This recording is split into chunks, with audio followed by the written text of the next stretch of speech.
want to thank the Fort Worth Police Officers Association for hosting us here today. It is the federal government's job to secure our border, but the Biden administration has failed to do its job. So Texas is stepping up and doing what the federal government is supposed to do. I am about to sign a law that adds nearly $2 billion to border security in Texas. That is in addition to the more than $1 billion that was allocated during the regular session. Altogether, Texas is devoting $3 billion to secure our border. These funds are needed because the Biden administration's open border policies have opened the floodgates to illegal immigration, to crime, to human trafficking, to drug smuggling. These funds will help the Texas Department of Public Safety arrest more people at the border. They will help the National Guard to secure the Texas border. They will increase funding to build the border wall. They will provide grants for local counties as well as local law enforcement that are on the border, that are on the front line of having to respond to the crisis created by the Biden administration. And it will add more jail capacity for Texas to be able to put behind bars people who are coming across the border illegally and trespassing in Texas. Yesterday, the state signed a contract with companies to oversee construction of the border wall. They will quickly work to begin building that border wall. Now let me explain to you why we are making this announcement in Fort Worth. We need to understand and make clear that the challenges that you see on the border do not stay on the border. They come to every community in the state of Texas, in fact, go to communities across every state in the United States. One of the worst ways that what happens on the border affects communities like Fort Worth is with the importation and the distribution of drugs like fentanyl. Fentanyl is one of the deadliest drugs that exists. 2 milligrams of fentanyl is a deadly dose. This year alone already, state law enforcement officials have apprehended and seized more than 400 pounds of fentanyl. Put differently, they've seized more fentanyl to kill every man, woman, and child who live in Texas, California, and New York combined. Border security is a priority for all communities in Texas. What we have done so far, it builds upon the tremendous progress that we've taken to secure the border. The Texas Department of Public Safety, working with the National Guard, have already made more than 5,500 arrests, as well as more than 65,000 apprehensions of people coming across the border illegally. They have seized thousands of pounds of different types of drugs that have been brought across the border.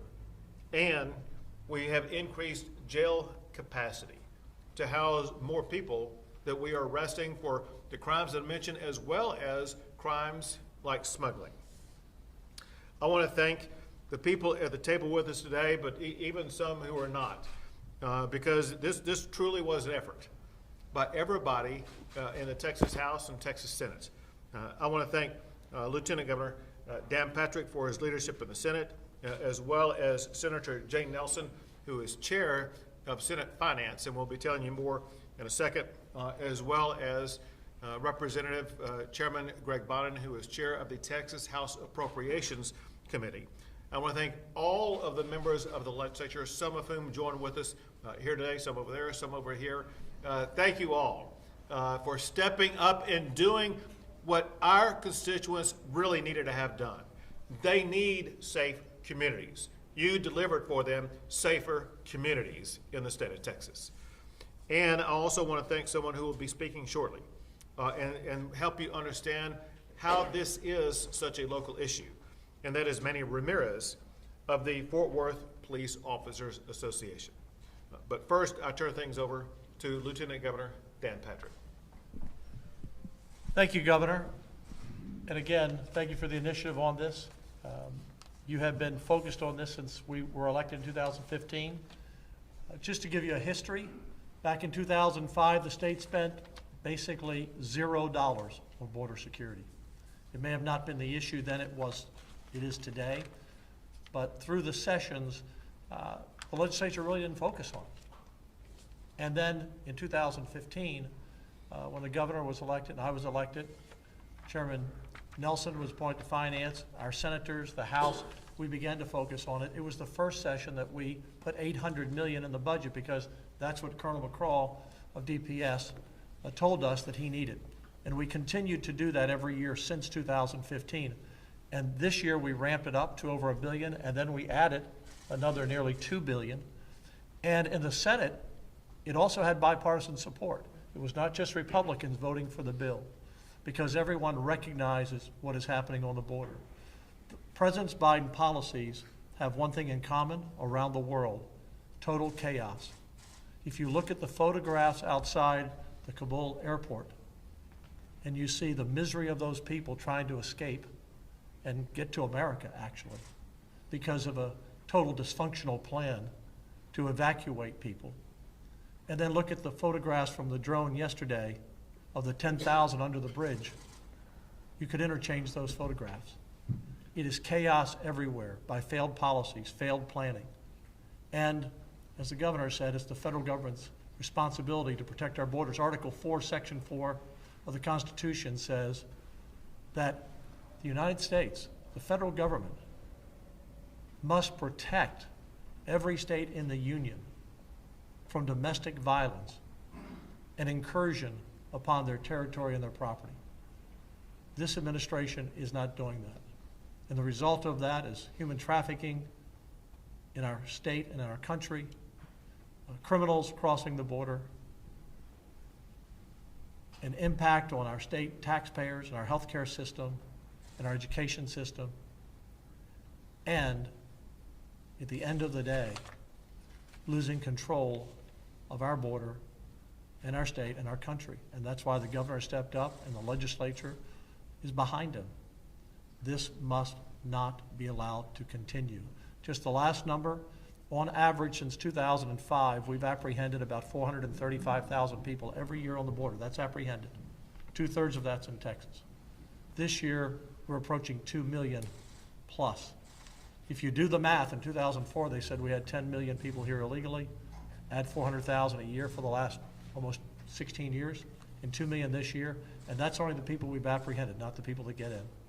So you can see that the federal government, and under the Biden administration, 4 to 5 times more people are crossing the border illegally than ever, and they don't seem to care about Texans, Americans, or those even trying to get here. If you look at the misery of those people left under the bridge down in Del Rio. Thank you, Governor. Thank you. Now, Senator Nelson. Thank you. And thank you, Governor Abbott and Lieutenant Governor Patrick, for your leadership on this issue. Back in March, during the session, 6 senators, all female, went to the border to see with our own eyes what was going on. We were particularly interested in stories that we were hearing about the impact on women and children. And I was one of those who went down there, and it was heartbreaking, but eye-opening. We saw firsthand the consequences of having an insecure border. In fact, the day we arrived, we heard a story of a young woman and her child who were going across the Rio Grande in a raft, and it capsized, and they died. We heard that troopers were seeing an unprecedented number of smuggling of drugs, which you mentioned, Governor, and humans and weapons and other threats to Texas. Of course, months later, we heard this bill in both the House. My counterpart in the House carried it over there, and I carried it in the Senate. And the hearings on those bills were also heartbreaking. Texas has sectors along the Rio Grande, along our border, and just the sector, the Del Rio sector, has 3 counties that actually border Texas, and that's where we went. And I asked the sheriffs representing those counties to come and testify. We have 15 members on Senate Finance, bipartisan. Every single senator voted this bill out of finance because they heard that testimony. You couldn't hear that testimony and not agree that we had to do something. You heard some of the numbers, but I want to tell you some more.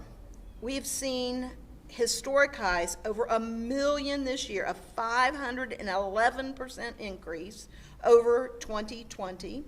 Fentanyl seizures, it frightens me to death, and I'm glad you came here because Tarrant County is part of my constituency, and people need to understand that the impact is here. It's in all of our districts. I said when I laid the bill out on the floor of the Senate, this isn't a border problem. If you think of border counties, Texas is a border state, and this is impacting every part of our state.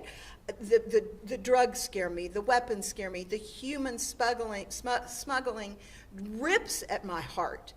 And it is a darn shame that the federal government isn't doing its job. Now, as chairman of finance, Lieutenant Governor, there's a lot of things I could do with that money. Right. We could put it toward education, we could put it toward all kind of things. But if we can't protect our border, Right. what are we all about? So I am so grateful. If you had heard the stories that we heard, you would understand that this is the most important thing we can do right now, is protect our border, protect this nation, and I appreciate your leadership in helping us do that. Thank you. Thank you. And now Representative Bonnet. Thank you, Governor. There is a crisis at the border, and the consequences extend throughout the entire state and throughout our nation. There is no state that has ever done or ever made the commitment that the state of Texas is making to step in and fill the void where terrible federal policy has created an unmitigated disaster. It is an honor to serve with my colleagues, and I appreciate Governor Abbott, Lieutenant Governor Patrick, and Speaker Phelan for their leadership on this issue that is of the greatest importance to the people of the state of Texas. It's also important to know that, as has been mentioned, not only are there consequences throughout the state, but this legislation provides $180 million to combat gang activity in our major metropolitan areas, because once it crosses the border, that is where it moves, and all of our communities, including here in Fort Worth, experience the consequences of that. Thank you for your leadership on this, and I'm very appreciative that we were able to get this done. Thank you. And now we have Manny Ramirez of the Fort Worth Police Officers Association. Thank you, Governor, and thank you everybody else who came to speak and everybody else who showed up to support this bill signing. The first and most important responsibility of any government is to keep the public safe. I'm proud that today Texas is doubling down on that commitment and proving to Texas that the rule of law will prevail and that Texas believes in law and order. With the signing of this bill, Governor, Lieutenant Governor, and state legislature, y'all are stepping up, and you're providing the necessary resources for our Texas law enforcement, both at the border and across the state, to keep our citizens safe. Now, here in Tarrant County, we know all too well that what happens at the border does not stay at the border. Our communities are inundated with criminal gang activity. They're inundated with illegal drug activity, and a lot of that is emanating from our border regions. Locally, in the past 12 months, our EMS providers have told us that there's been a 30% increase in overdoses. Our medical examiner right here in Tarrant County has said there's been a 1,000% increase in overdose deaths in the last 2 years. And our Fort Worth Narcotics Unit is seeing a exponential increase in fentanyl cases. And those cases place our hardworking law enforcement officers at risk every single day. And we already know that the dangerous defund the police rhetoric has decimated some of our Texas Police Department's budgets and taken necessary resources away from them. And now, the failed national security policies have opened our borders and left them vulnerable to activities like I just explained. But I'm proud that here in Texas, we refuse to sit idly by and let these things happen. In Texas, our legislators signed bills to stop the defunding of police. Our legislators signed bills to fix our broken bail system. And today, with the signing of this bill, our legislators are signaling that if we have to, we will take border security into our own hands. Yep. And I appreciate it. Because in Texas, when we see a problem, we don't stand idly by, we don't complain, we fix it. And so thank you, all of you, for your unquestionable commitment to public safety. I'm proud to join you today as you take the next step to protect Texas and the United States of America. Thank you. Thank you. And before I sign this law, I want to express the gratitude of myself, but frankly, the gratitude of all Texans for two people whose leadership, or without whose leadership, we would not be able to be effective in securing our border. And that includes Director McCraw, the director of the Texas Department of Public Safety, and General Norris, the general in charge of the Texas National Guard. Yes. Thank you both for your service.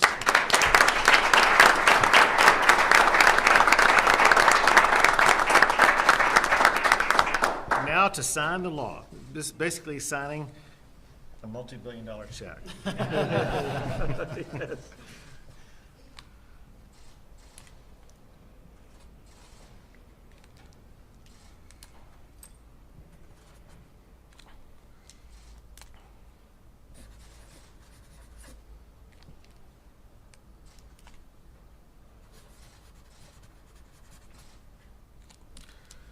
Border security funding is now law in the state of Texas.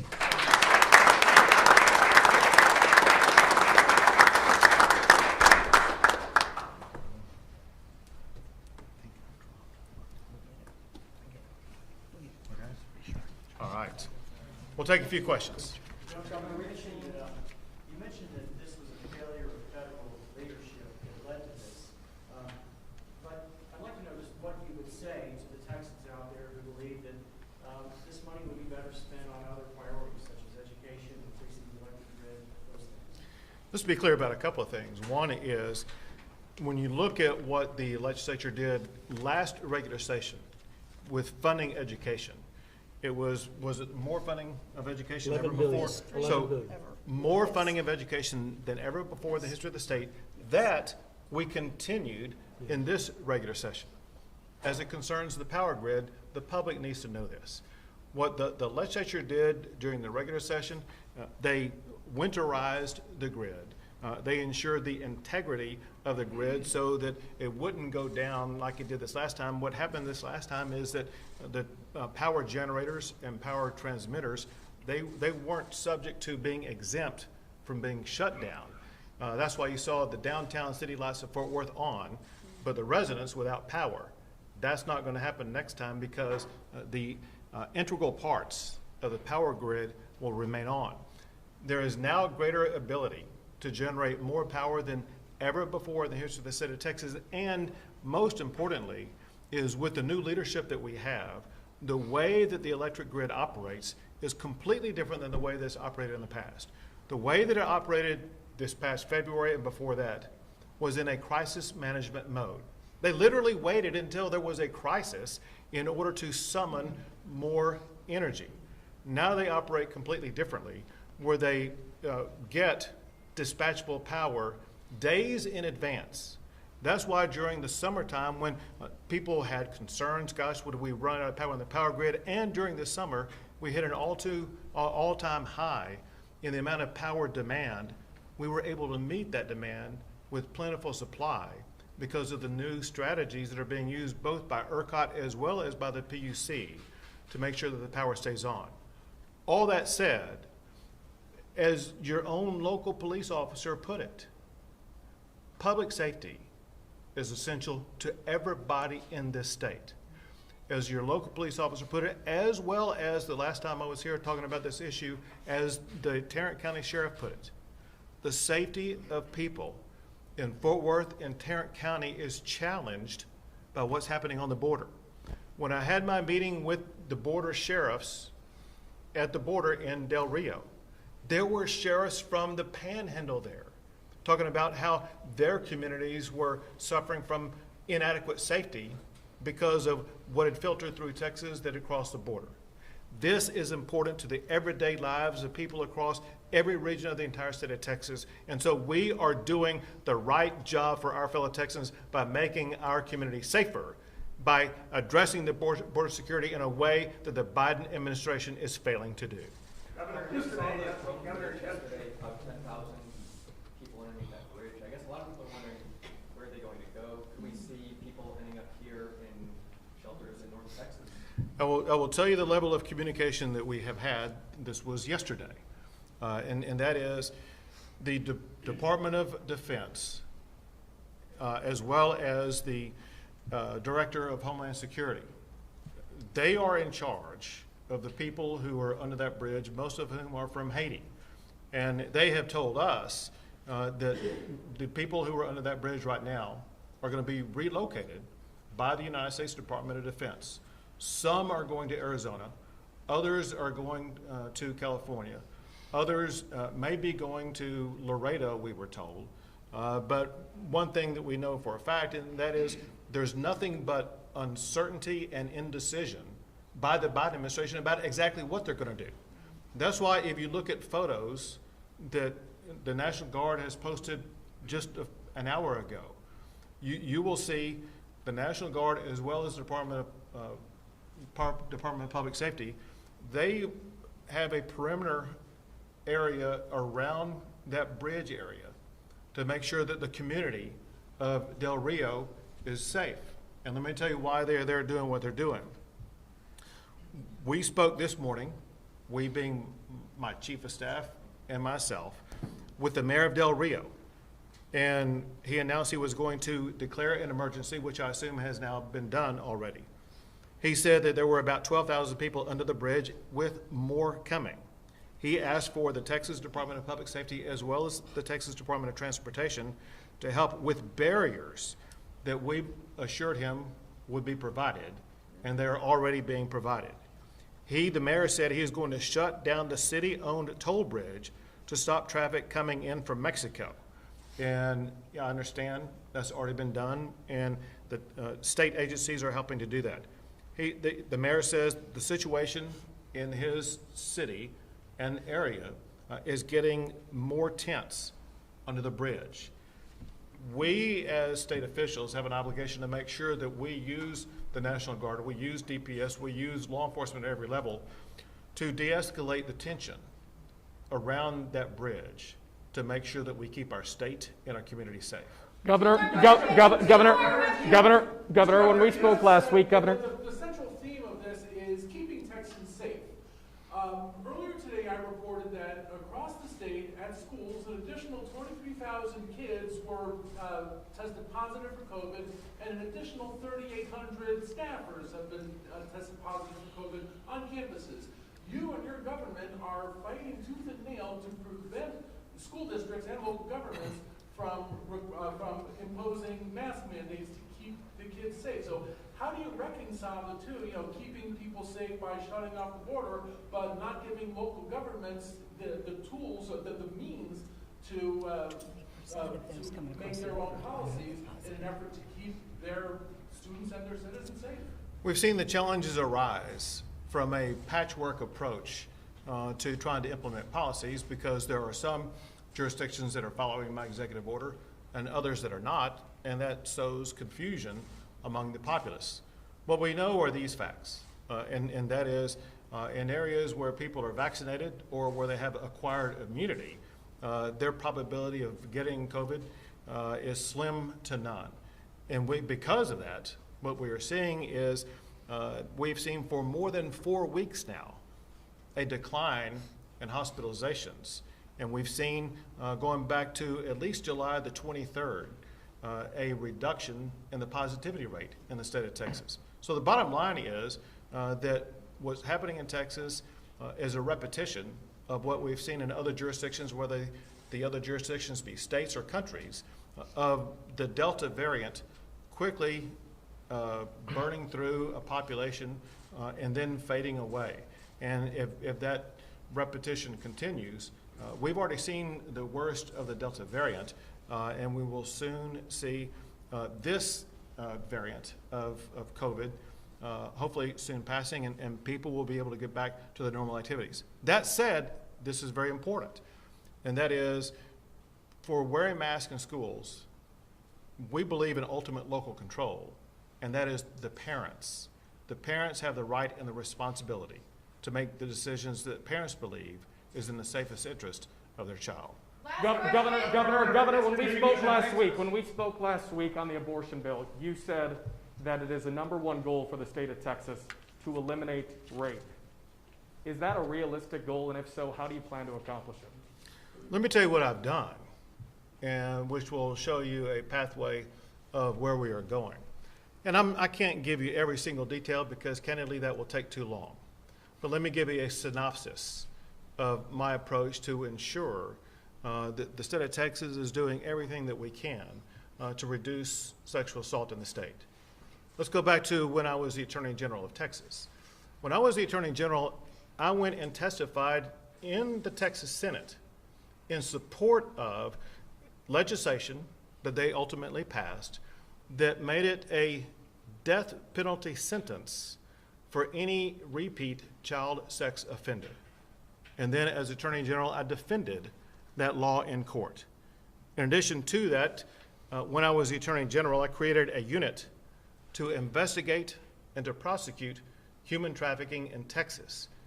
During that human trafficking, that's one of the ways that some women and children are subjected to being raped.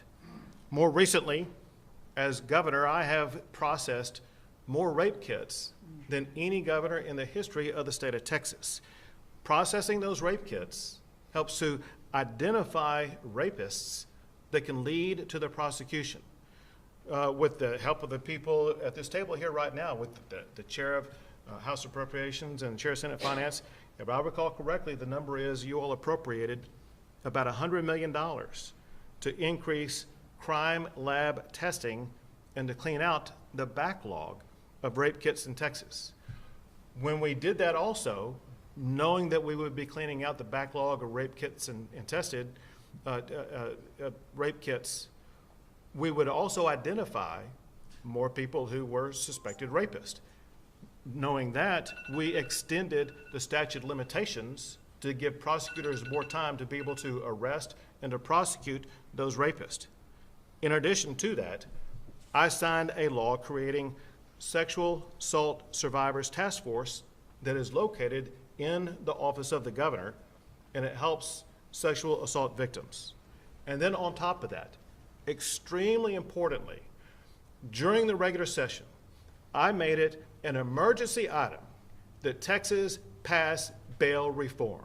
The reason for that is because there are some jurisdictions in the state of Texas where dangerous criminals were being, like rapists, were being released from jail, sometimes on personal recognizance bonds, going out into the community and reoffending. One of the best things that we can do to make sure that we do not have dangerous criminals back out on the streets is making sure we keep them behind bars. Because the Democrats broke quorum during the regular session, that bail reform bill did not pass. Because they did not show up for the first special session, that bail reform bill did not pass. I told them, and I told Texas, I would keep calling special sessions until we get that bail reform bill passed. Fortunately, the Democrats came back to the session, this most recent special session, and with the leadership of the people at this table as well as others, we passed bail reform in Texas, keeping more dangerous criminals like rapists behind bars. Relatedly, another bill that I wanted to see passed was to ensure that we would not, in Texas, defund police like what we've seen in other jurisdictions across the country. You see in large city after large city and other states across the country, crime is going up, including sexual assault, because of defund police programs. When police are defunded, that obviously means you have fewer police to respond to or protect people from people like rapists. I will not accept defunding police in Texas, which is why these legislators passed and I signed into law prohibitions and penalties for any jurisdiction that's even thinking about defunding the police. In addition to that, I created a child sex trafficking team in the office of the governor that is the national gold standard for dealing with these types of crimes, which once again, too often lead to sexual assault. This is just a thumbnail sketch of a long list of things that I've done to address sexual assault in Texas. We are committed to making sure that as we keep our community safe, we do more to help those who could be subject to sexual assault. Did he speak with any survivors? Did he speak? Thank you.